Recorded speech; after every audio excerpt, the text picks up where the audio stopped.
Bulan Ramadan merupakan bulan yang selalu dinanti umat muslim di dunia, tak terkecuali Turki. Negara yang terletak di dua benua ini yaitu Asia dan Eropa memang terkenal sebagai salah satu negara yang mayoritas penduduknya beragama Islam. Karena itu banyak sekali tradisi maupun perayaan yang meriah saat Ramadan tiba. Nah, untuk membahasnya lebih dalam, Asal Muasal akan mengajak Anda menelusuri jejak sejarah di balik Ramadan di Turki, beserta dengan keunikan lainnya dalam jelajah waktu dan cerita. Pemirsa Asal Muasal, saat Ramadan tiba, kota-kota hingga masjid dihias dengan pernak-pernik Ramadan. Lampu-lampu hias ditambahkan pada pepohonan sehingga suasana kota lebih berwarna. Masjid-masjid memberikan suasana gemerlap di atas menaranya. Anda akan disuguhkan suasana kota yang cantik dan indah. Selain itu, festival juga akan digelar terutama di ibu kota Turki, Istanbul saat Ramadan tiba. Kios-kios penjual makanan dan barang-barang perlengkapan ibadah akan mudah ditemui di sepanjang jalan Istanbul. Pedagang dan warga akan berbaur hingga menghadirkan keramaian dan kemeriahan bulan yang penuh berkah ini. Dan yang paling menarik adalah adanya makanan tradisional Turki yang hanya ada saat bulan Ramadan. Salah satunya yaitu Ramadan pide. Makanan berupa roti khas Turki ini menjadi hal yang wajib tersedia di atas meja selama bulan Ramadan. Mulai dari anak-anak hingga orang dewasa akan menanti dengan sabar untuk menyantap pide ini hingga waktu berbuka puasa tiba. Pide dimasak dengan cara dibakar di sebuah tungku dengan suhu yang hangat.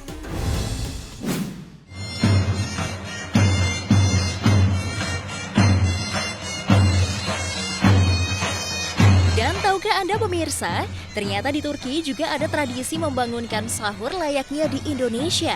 Saat waktunya sahur, sekelompok penabuh drum atau yang juga disebut davul akan berjalan-jalan menelusuri kota dengan alunan musik yang dapat membangunkan semua orang untuk sahur. Bahkan mereka tak segan-segan menabuh drum di bawah jendela kamar agar semua bangun untuk sahur. Tradisi ini hanya berlangsung beberapa menit hingga semua orang bangun untuk melaksanakan sahur. Ini adalah salah satu tradisi Ramadan tertua di Turki.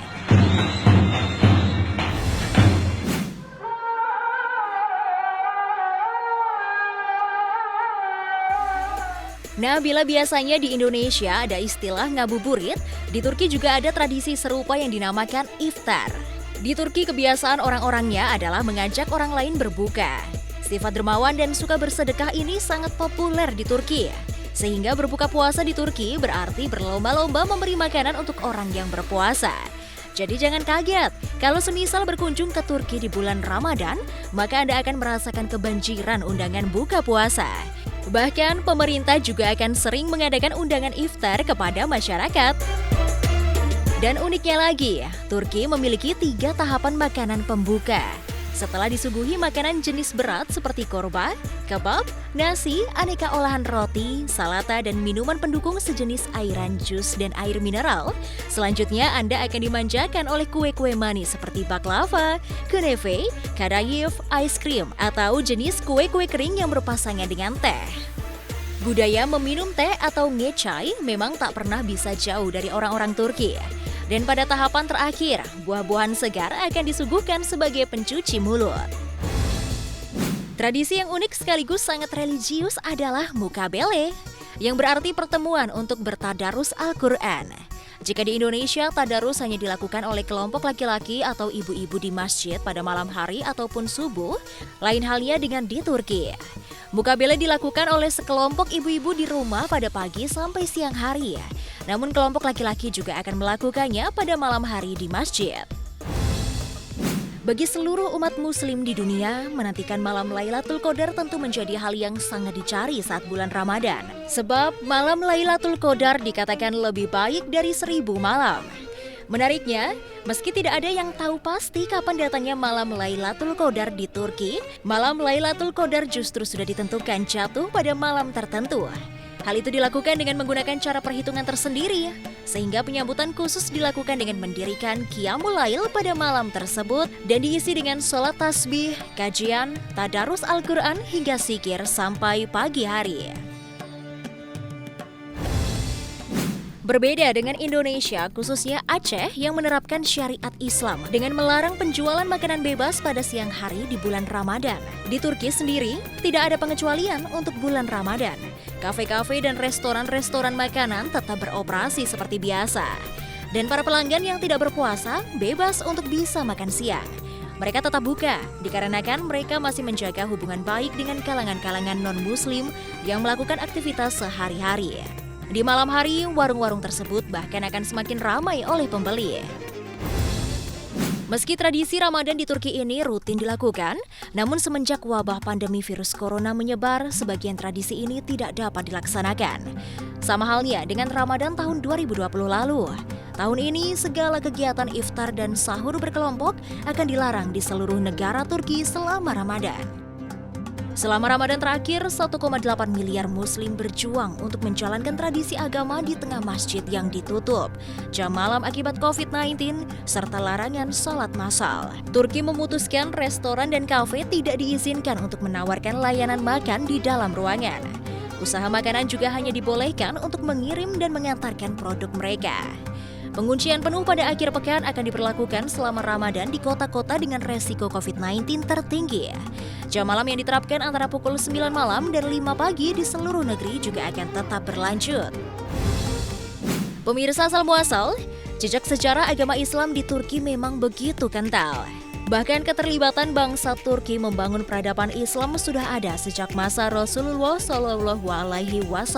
Rasulullah juga pernah berperang bersama mereka di beberapa peperangan, seperti Perang Khaybar, meski jumlah mereka tak banyak. Dan salah satu bukti sejarah Islam di Turki terdapat pada bangunan Hagia Sophia, yang juga merupakan salah satu warisan dunia UNESCO. Hagia Sophia, atau disebut pula Hagia Sophia, merupakan ikon kota Istanbul, Turki, dengan usianya yang mencapai 1.500 tahun. Selain itu, Hagia Sophia juga termasuk salah satu bangunan dengan kubah terbesar di dunia, di mana bentang kubahnya sepanjang 180 kaki atau setara 54 meter. Desain bangunannya yang megah dan berbagai nuansa campuran Islam dan Kristen menjadikannya memiliki perpaduan yang unik. Dalam bahasa Yunani, Hagia Sophia yang berarti kebijaksanaan ilahi adalah sebuah bangunan berbentuk kubah yang terletak di Istanbul. Dan saat ini, pemerintah Turki memutuskan untuk mengembalikan status Hagia Sophia menjadi masjid, setelah sebelumnya dijadikan sebagai museum. Keputusan ini tentunya menimbulkan reaksi protes dari berbagai kalangan dunia, termasuk Dewan Gereja Dunia maupun UNESCO. Menurut sejarahnya, perubahan status Hagia Sophia menjadi masjid bukanlah untuk pertama kalinya terjadi. Bangunan ini selesai dibangun pada 537 Masehi oleh Kaisar Justinus pertama dari Kekaisaran Romawi Timur. Awalnya, bangunan ini adalah pusat kekristenan ortodoks dan menjadi gereja terbesar dunia selama berabad-abad. Hagia Sophia tetap menjadi gereja, sampai Konstantinopel dikuasai oleh Sultan Mehmed II atau Muhammad Al-Fatih dari Ottoman. Di bawah kekuasaan Sultan Mehmed II inilah Hagia Sophia berubah menjadi masjid, tepatnya pada tahun 1453. Perubahan-perubahan desain arsitektur di dalam maupun di luar gereja pun mulai digalakan. Ottoman kemudian menutupi banyak mosaik bertema ortodoks asli dengan kaligrafi Islam. Panel atau medali yang digantung di kolom di bagian tengah menampilkan nama-nama Allah, Nabi Muhammad, 4 khalifah pertama, dan 2 cucu laki-laki Nabi. Selain itu, mozaik di kubah utama yang diyakini sebagai gambar Kristus juga ditutupi oleh kaligrafi emas. Meski mosaik-mosaik Kristen disembunyikan di bawah cat kuning, akan tetapi Theotokos atau perawan Maria dengan anak di apse diketahui masih terbuka. Sementara di luar gereja, 4 menara ramping dengan tinggi mencapai 60 meter ditambahkan. Setelah menjadi masjid selama sekitar 500 tahun dan runtuhnya Kekaisaran Ottoman, Presiden pertama Turki yang juga dikenal sebagai Bapak Modernisasi Turki, Mustafa Kemal Atatürk, mengubah Turki menjadi negara sekuler. Pada 1934, bangunan Hagia Sophia yang tadinya berfungsi sebagai masjid akhirnya dialihfungsikan menjadi museum. Sejak saat itu, Hagia Sophia sukses menarik pengunjung dari berbagai agama. Setidaknya lebih dari 3 juta pengunjung dilaporkan mengunjungi Hagia Sophia setiap tahunnya. Namun ternyata bangunan Hagia Sophia yang begitu megah tidak luput dari musibah yang pernah menimpanya. Tercatat Hagia Sophia pernah mengalami 2 kali kebakaran, yakni pada tahun 404 Masehi saat terjadi kerusuhan massal di Konstantinopel. Kerusuhan ini merembet pada terbakarnya Hagia Sophia hingga tidak ada yang tersisa dari bangunan tersebut. Kemudian saat terjadi revolusi Nika melawan Kaisar Justinian pertama pada 532, struktur bangunan Hagia Sophia kembali terbakar untuk kedua kalinya.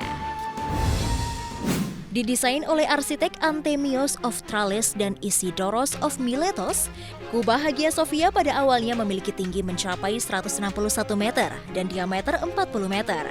Namun, kubah ini sempat roboh pada tahun 558 Masehi dan dibangun kembali dengan tinggi 55 meter. Kubah yang menjadi elemen paling mencolok dari Hagia Sophia ini dianggap sebagai simbol alam surga beserta kemuliaannya. Bangunan kubah yang ikonik ini menyimpan keindahan arsitektur yang tak ternilai. Hagia Sophia telah menjadi simbol agung umat Islam sekaligus umat Kristiani di dunia. Bangunan ini seringkali menjadi potret pembelajaran dalam toleransi.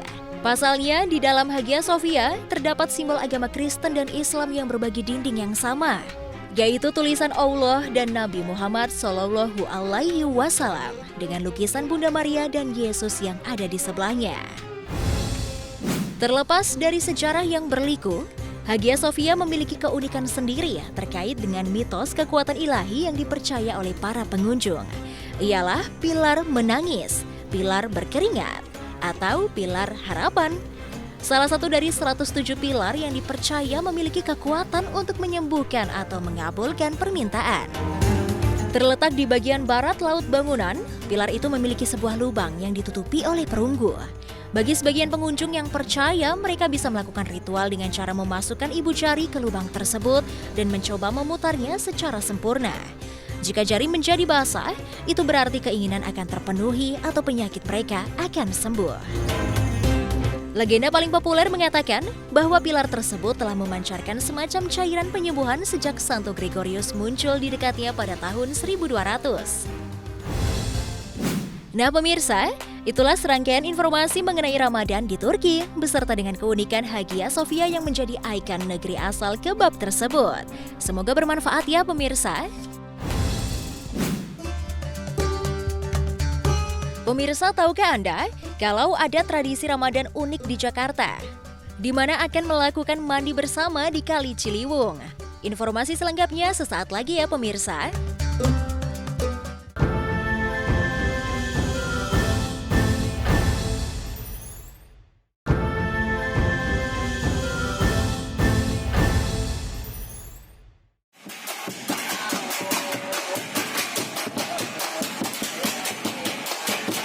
Banyak momen yang selalu dinantikan umat muslim saat bulan Ramadan tiba. Mulai dari menikmati hidangan sahur hingga merayakan Hari Raya Idul Fitri dengan orang terkasih. Uniknya, meski momen-momen tersebut selalu hadir setiap tahunnya, berbagai tradisi kerap muncul dan mengalami perubahan. Dan di Indonesia sendiri banyak tradisi yang hadir saat bulan Ramadan, baik di pedesaan maupun ibu kota seperti Jakarta. Siapa sangka? Di tengah hiruk-pikuk ibu kota tercinta, beragam tradisi sudah dilakukan secara turun-temurun dan melekat hingga menjadi sebuah tradisi. Tradisi inilah yang kerap dirindukan dan ditunggu-tunggu setiap tahunnya.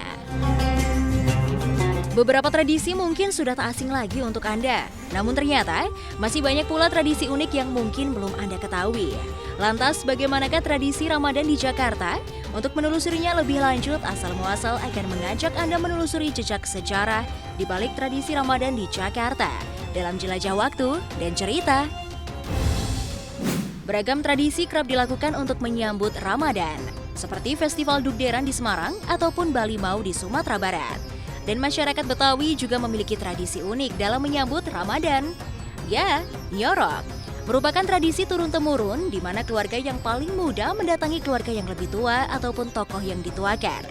Tidak hanya berkunjung, mereka juga membagikan bingkisan dan bertukar makanan. Setelah itu, mereka akan memakannya bersama-sama.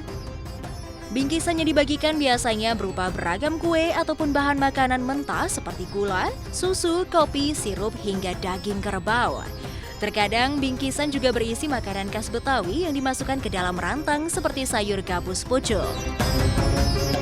Tradisi ini belakangan kian sulit ditemukan. Hal ini disebabkan oleh banyaknya masyarakat Betawi yang berpindah keluar kota. Kini hanya sebagian orang Betawi asli yang masih melestarikan tradisi nyorok. Meski demikian, kebiasaan mengirim bingkisan hingga saat ini masih dilakukan masyarakat Betawi dan umum. Tradisi ini menyimpan makna, yaitu mengingatkan bahwa bulan suci Ramadan akan segera datang. Selain itu, nyorok juga menjadi cara pengikat silaturahmi sesama sanak saudara. Tradisi padusan. Bagi Anda masyarakat Jawa, mungkin sudah terbiasa mendengar tradisi yang satu ini ya, yaitu tradisi menyucikan diri serta membersihkan jiwa dan raga dalam menyambut bulan suci Ramadan. Padusan sendiri diambil dari bahasa Jawa adus yang memiliki arti mandi. Tradisi ini merupakan warisan leluhur yang sudah dilakukan secara turun-temurun. Tata caranya adalah dengan berendam atau mandi di sumur-sumur atau sumber mata air. Hingga saat ini, masyarakat Jawa masih menjalankan tradisi padusan. Nah, ternyata pada zaman dahulu masyarakat di Jakarta juga turut melakukan tradisi ini loh pemirsa. Anehnya, tradisi tersebut dilakukan di Kali Ciliwung. Mendengar namanya saja pasti Anda akan langsung membayangkan Kali Keruh nan kumuh. Tetapi siapa sangka, pada sekitar tahun 1960 hingga 1970-an, kondisinya sangatlah berbeda. Menurut kabar yang beredar, dahulunya masyarakat setempat membersihkan diri di Kali Ciliwung sambil keramas menggunakan merang atau bekas batang padi yang sudah kering. Batang padi tersebut kemudian dibakar dan direndam. Tidak sembarangan, merang yang digunakan merupakan merang alami. Memang saat itu sampo tidak mudah didapatkan seperti saat ini. Air dari Kali Ciliwung saat itu justru dianggap air yang membawa berkah. Selain itu, masyarakat Betawi juga mempercayai bahwa Kali Ciliwung merupakan tempat tinggal para leluhur yang harus dihormati. Sayangnya tradisi ini sekarang mulai ditinggalkan. Kondisi air Kali Ciliwung yang keruh tentu saja tidak baik digunakan untuk membasuh tubuh.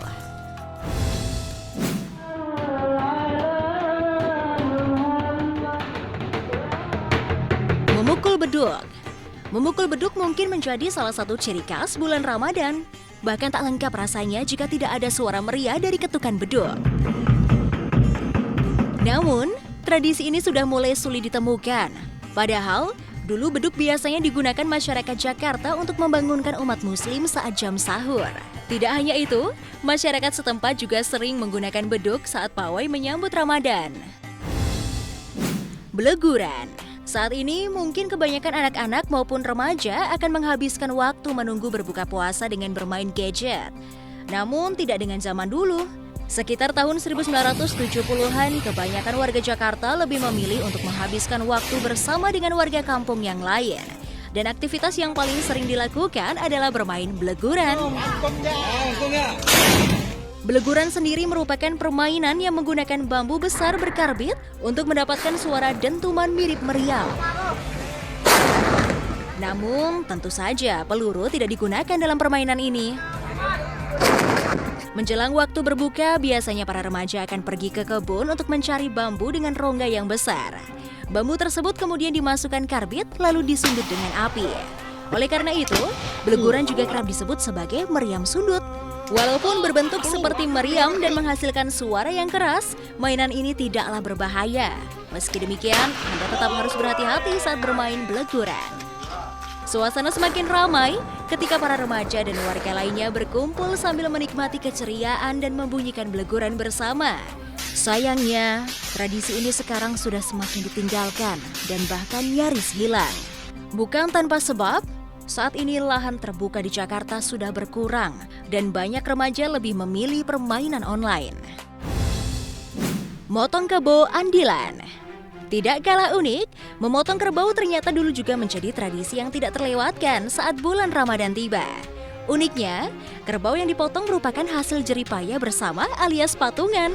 Menurut cerita yang beredar, masyarakat Betawi tempo dulu memiliki kebiasaan untuk mengumpulkan uang bersama-sama dan kemudian membeli kerbau. Selama bulan puasa, masyarakat Betawi secara bergantian menggembalakan kerbau tersebut di tanah-tanah yang lapang. Memang saat itu tanah lapang masih banyak ditemukan di Jakarta. Kerbau itu akan diberikan makanan terbaik oleh warga setempat. Saat menjelang Hari Raya Idul Fitri, 2 hari atau sehari sebelumnya, para warga akan menyembelih kerbau tersebut. Siapa saja yang ikut membayar iuran saat membeli kerbau harus datang saat penyembelihan. Setelah itu, para warga akan bersama-sama memasak daging kerbau untuk dibagikan dan disantap saat hari raya tiba. Biasanya, daging kerbau diolah menjadi semur, hidangan khas Betawi. Uniknya, tradisi ini diikuti orang tua hingga anak-anak. Bapak-bapak bertugas untuk membersihkan daging dan ibu-ibu bertugas untuk memasak daging. Sedangkan para pemuda bertugas untuk menyediakan kayu bakar.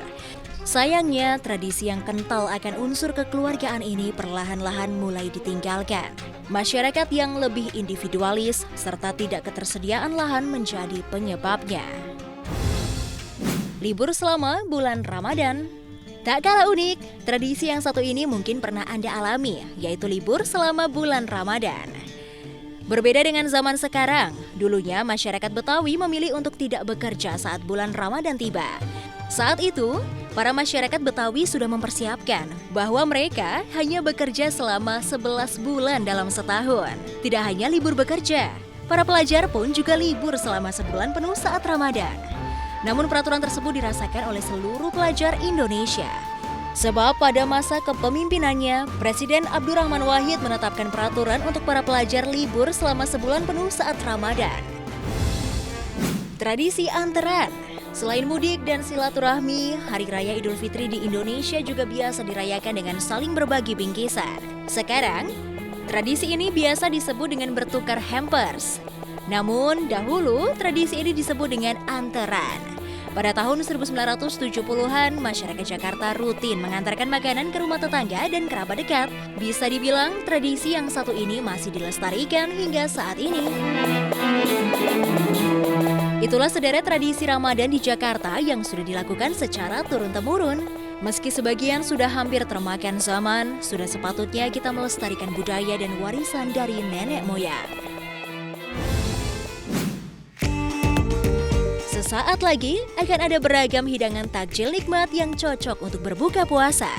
Penasaran seperti apa informasinya? Jangan kemana-mana, tetap di Asal Muasal.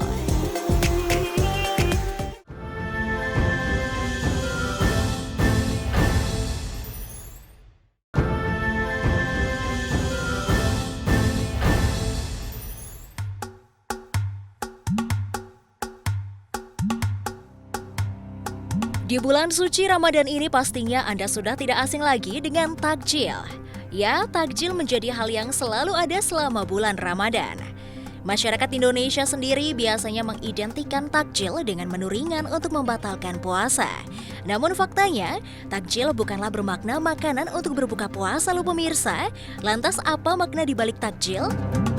Kata takjil berasal dari kata dalam bahasa Arab yaitu ajila, yang artinya menyegerakan.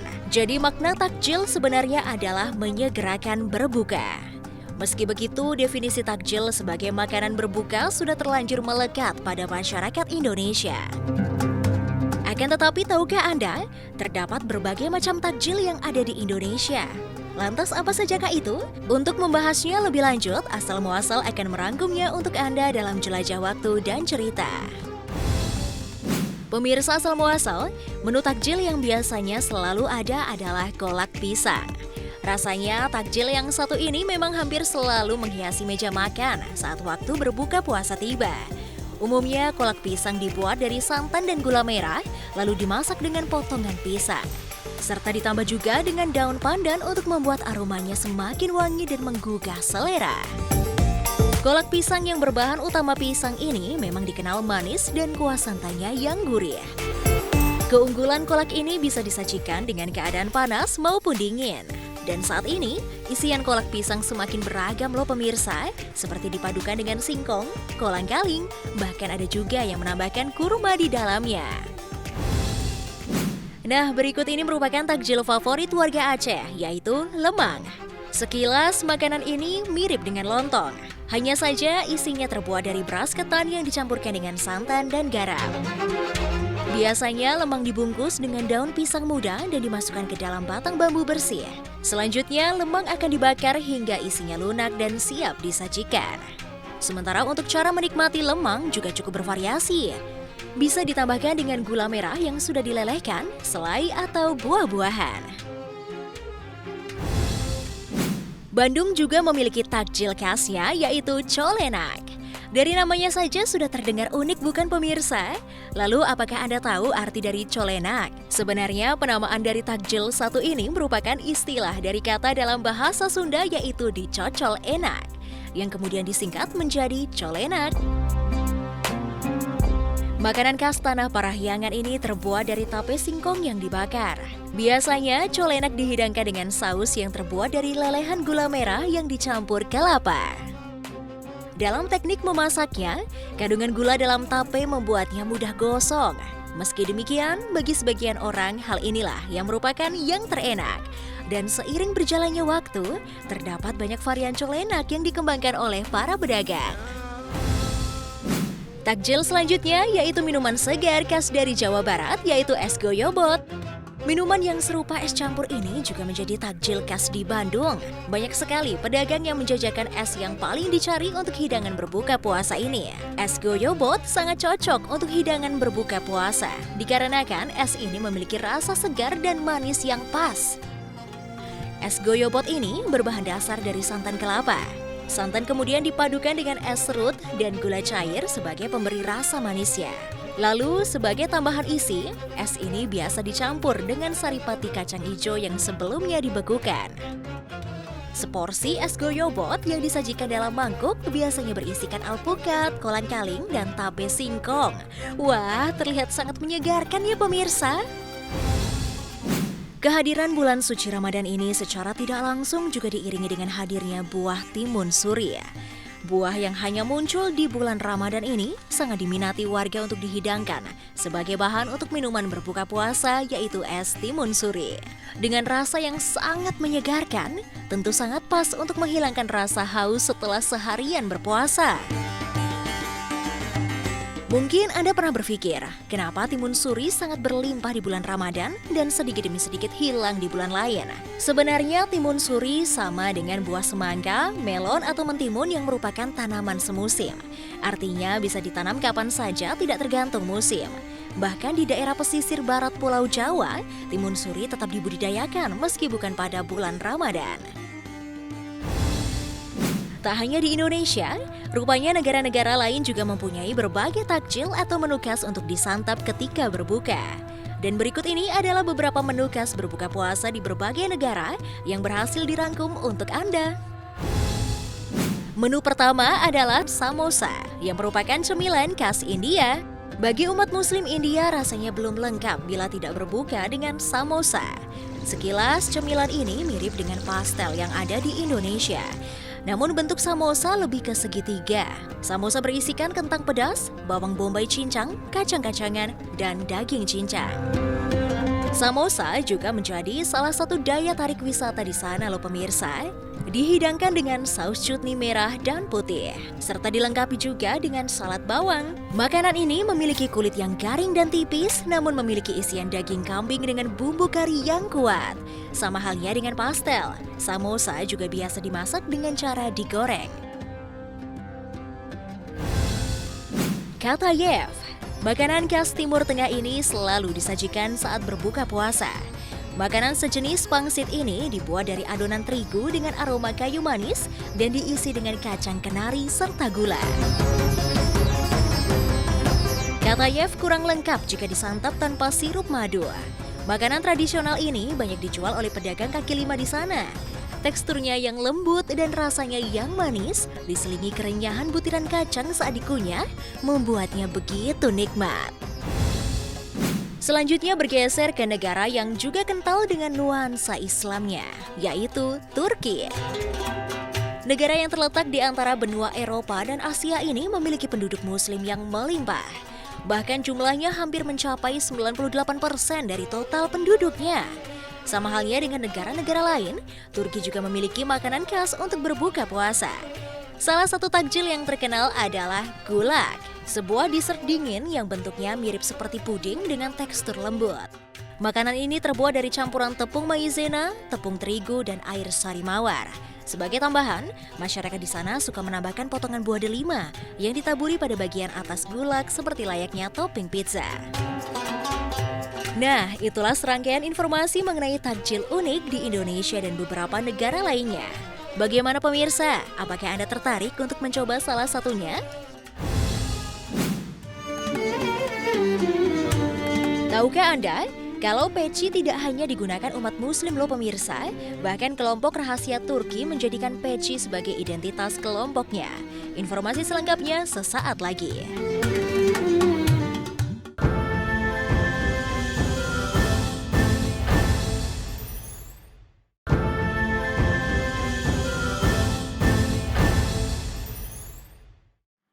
Allahu Akbar.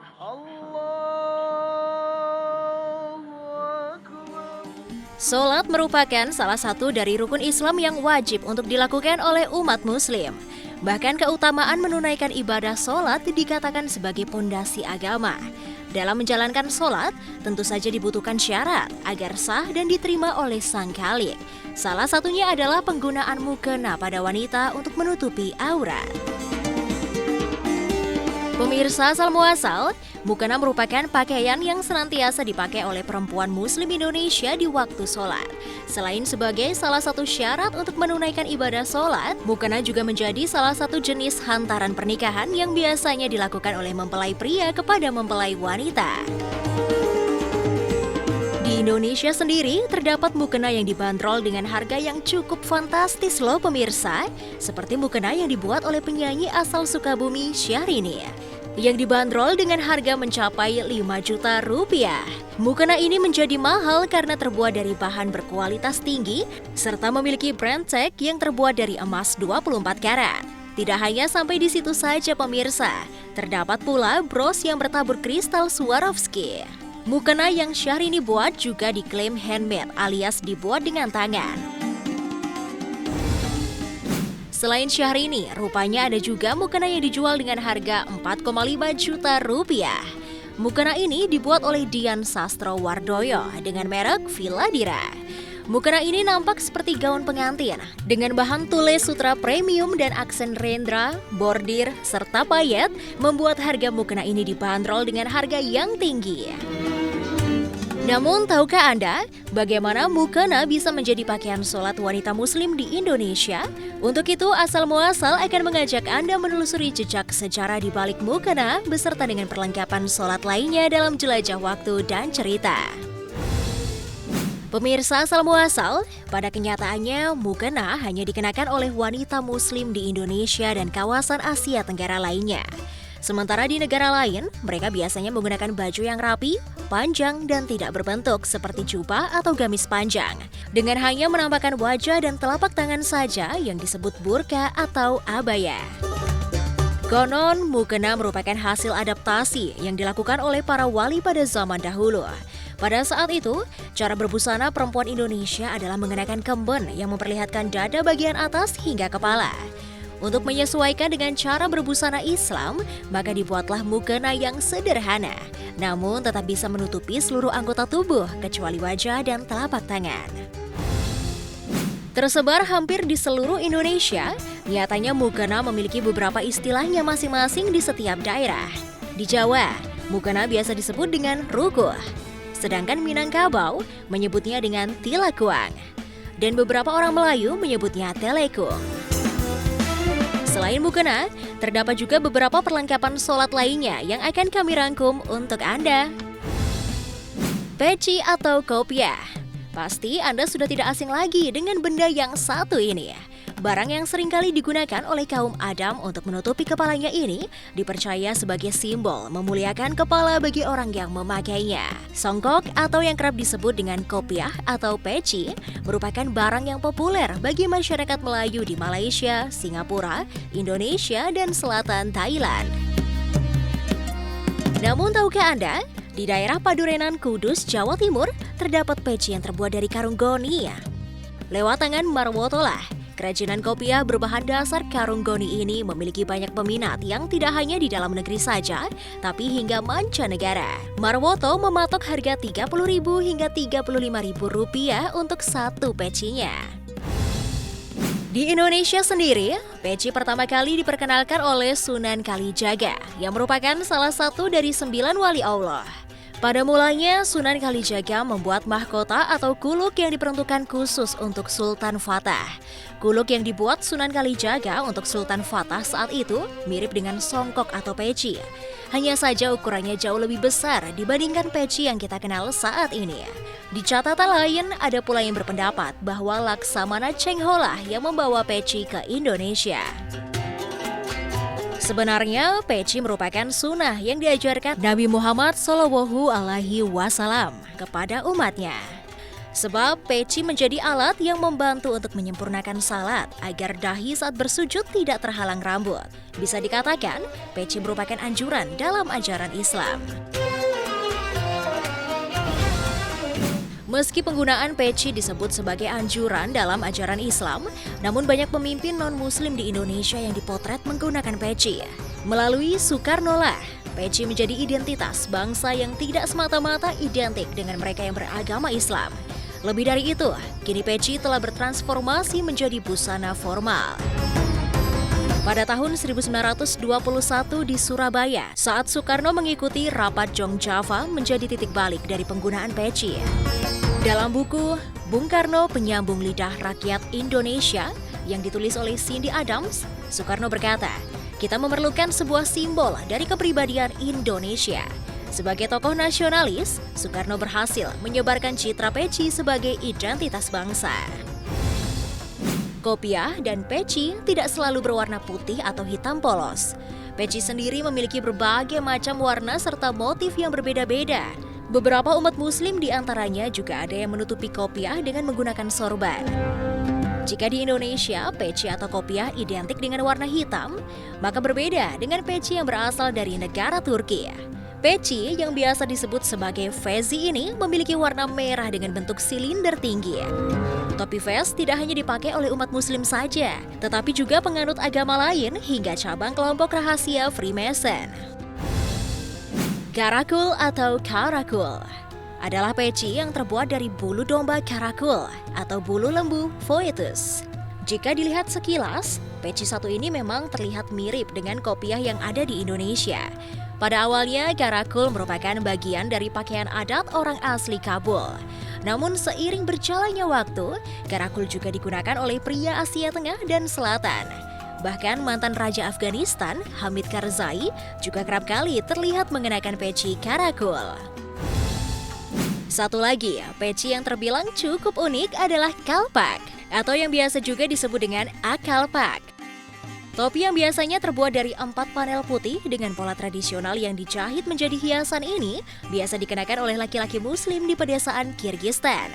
Selain itu, akalpak juga merupakan simbol kebangsaan. Meskipun terlihat agak aneh, tutup kepala ini juga merupakan barang praktis untuk menjaga kepala tetap hangat. Terdapat juga sebuah tradisi yang dipatuhi saat memakai kalpak oleh orang-orang Kirgis, seperti tidak boleh membunuh, tidak boleh diletakkan di atas tanah, dan kalpak harus diletakkan di sebelah kepala saat malam hari. Pemirsa asal muasal, hampir seluruh umat muslim di berbagai negara melakukan ibadah dengan menggunakan alas atau yang biasa kita sebut dengan sajadah. Sajadah sendiri digunakan sebagai alas agar terhindar dari najis. Pada zaman Nabi Muhammad SAW, biasanya orang-orang menggunakan pelepah pisang sebagai sajadah. Lalu seiring berjalannya waktu, sajadah terus berevolusi hingga tampilan sajadah memiliki desain yang umumnya tampak seperti sebuah pintu ke surga.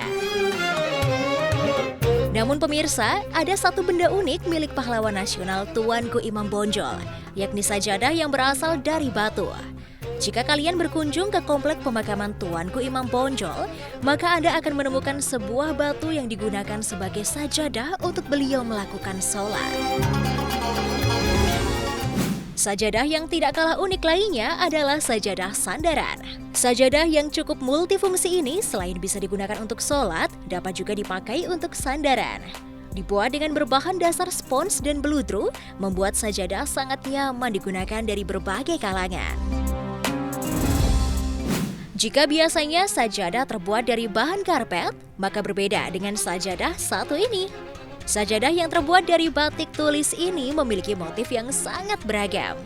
Sajadah yang dikerjakan secara handmade dihargai mulai dari Rp50.000. Selain diaplikasikan pada sajadah, batik tulis juga dibuat sebagai beragam perlengkapan ibadah lainnya. Allahu Akbar. Tidak hanya unik, sajadah juga dapat merogoh kocek kantong Anda hingga miliaran rupiah loh pemirsa. Seperti sebuah sajadah yang berasal dari zaman Daulah Safawiyah Iran. Sajadah yang dijual dalam lelang di New York ini dijual seharga 33 juta dolar Amerika atau sekitar 28,5 miliar rupiah. Ambal atau karpet memang terlihat mirip dengan sajadah, namun nyatanya barang yang digunakan sebagai penutup lantai umumnya terbuat dari wol atau serat buatan manusia. Tidak sedikit juga masyarakat dunia menyebut karpet sebagai permadani. Jika berbicara mengenai karpet, tak lengkap rasanya jika tidak membicarakan karpet Aladin. Karpet yang digambarkan bisa terbang ini nyatanya dapat terbang di kondisi tertentu, menurut ilmuwan yang menerbitkan jurnal Physical Review Letters. Sebuah karpet kecil dan tipis dapat terbang jika udara bergetar pada frekuensi yang tepat. Namun jangan berharap untuk dapat terbang kemana-mana dengan karpet yang ada di rumah Anda ya pemirsa, karena karpet berat tersebut tentunya membutuhkan getaran yang sangat besar. Karpet yang sering digunakan sebagai penghias hampir di setiap rumah ini, nyatanya pada zaman kerajaan dahulu dianggap sebagai tanda kekayaan seorang raja loh pemirsa, dan hanya orang-orang tertentu sajalah yang boleh menginjak karpet miliknya. Karena alasan itulah banyak kolektor karpet yang mencari karpet pada zaman kerajaan tersebut. Selain karena sejarahnya, warna serta motif dari karpet pun terlihat lebih mewah dan dijual dengan harga yang fantastis. Seperti karpet Silk Isyavan. Karpet yang saat ini menjadi karpet termahal di dunia yang berasal dari Persia. Memiliki perpaduan warna yang cerah dan gelap adalah salah satu ciri kemewahan dari karpet ini. Selain itu, bentuknya juga sangat rumit. Karpet ini dibanderol dengan harga 44,45 US dollar atau setara dengan 594,29 miliar rupiah. Selain karpet Silk Isyavan, ada juga karpet mahal lainnya, Ziegler. Menjadi salah satu karpet tertua yang memiliki nilai sangat tinggi ya. Karpet yang terbuat dari warna serta motif simetris ini dijual dengan harga 2,27 miliar rupiah. Karpet termahal di dunia lainnya juga memiliki simbol-simbol yang unik. Menjadi salah satu karpet tertua, karpet Oshak dibuat dengan warna yang cukup jarang digunakan. Konon, karpet tersebut juga dipercaya memiliki rahasia dari simbol-simbol yang terdapat di dalam karpet tersebut. Namun pemirsa, di balik keindahan karpet-karpet tersebut, terdapat cerita kelam dari negara Afghanistan. Akibat eksodus pengungsi Afghanistan dari Pakistan, mengakibatkan industri karpet kekurangan tenaga kerja terampil. Karena itu tak sedikit dari industri karpet di sana yang menggunakan anak-anak sebagai pekerjanya. Nah, itulah sederet informasi mengenai sejarah dan hal unik dari perlengkapan sholat dari berbagai negara di dunia yang berhasil kami rangkum untuk Anda. Semoga bermanfaat ya pemirsa.